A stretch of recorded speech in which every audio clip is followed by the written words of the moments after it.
Now, Japanese academics are urging Prime Minister Shinzo Abe to scrap its retaliatory export restrictions against South Korea. More than 70 academics, journalists, and civic activists in Japan signed a statement titled, "Is South Korea an Enemy of Japan?" imploring Abe to lift any economic retaliation against Seoul. And as of today, more than 8,000 Japanese have signed the online petition.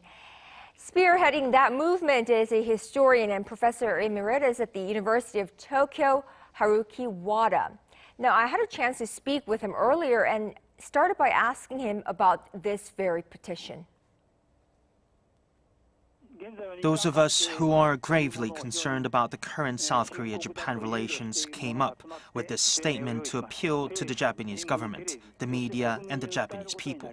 Since we opened online petitioning on July 26, some 8,000 people have signed so far, and I have no doubt that more people will continue to join. We're preparing for a mass rally and also working to have it published on major Japanese dailies so that we can garner more support from the Japanese public. Now, Wada Haruki is one of the world's leading scholars of Northeast Asian history and more specifically modern history of Korea and Japan. So I asked a specialist of decades for his assessment of the current relations between Seoul and Tokyo. The sentiment here in Japan is that Japan-South Korea relations have never been worse. Japan avoids to meet or talk with the South Korean president.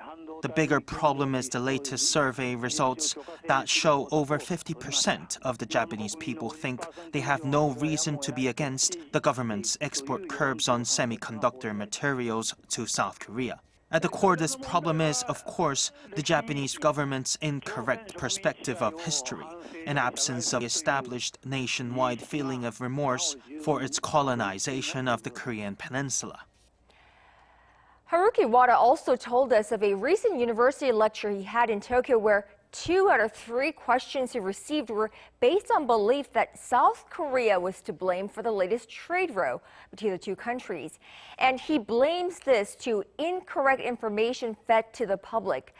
So does he have a prescription to resolve the ongoing row between Seoul and Tokyo?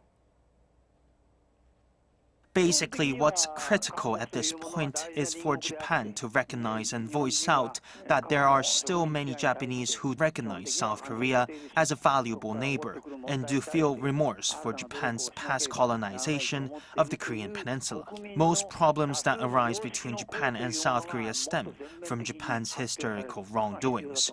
So it's absolutely vital for those ordinary Japanese who feel this way to voice out their opinions and urge the government to change its South Korea policy accordingly. That must first start with Japan squarely facing history. We cannot solve any current issue without the Japanese people themselves first clearly understanding and acknowledging Japan's historical deeds.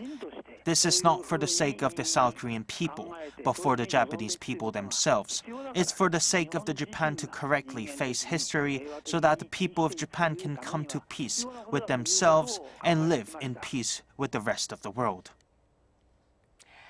Haruki Wada will be in South Korea today to receive this year's Manhae Grand Prize for Peace. The Manhae Prize was created in memory of Manhae Han Young-woon, a Korean poet and anti-Japanese independence activist. Of being chosen as the recipient this year, Wada said, although he's grateful, he cannot take the award with pure joy. The only way to resolve issues is for the people of Japan to realize Japan's historical wrongdoings to Korea. The problem here is Japan, and if it can't come to terms with that, no future relations is possible with South Korea.